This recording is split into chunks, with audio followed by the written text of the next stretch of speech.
अब जबकि आप फिर से उपसभापति पद पर आसीन हो गए हैं, जो हम आपसे अपेक्षा करते हैं कि आप विपक्ष के सदस्यों का विशेष ध्यान रखेंगे, उनको पर्याप्त समय देंगे।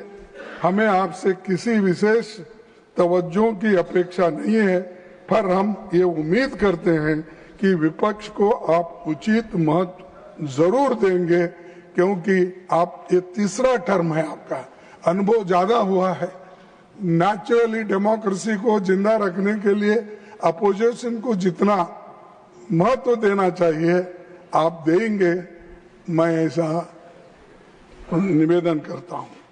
अपनी और विपक्ष की ओर से हम आपके सफल कार्यकाल की शुभकामनाएं देते हैं और मैं तमाम अपने अपोजिशन नेताओं के ओर से, मेंबर्स के ओर से, तमाम हाउस के तरफ से और आपके तरफ से भी मैं उनको कांग्रेचुलेट करता हूं।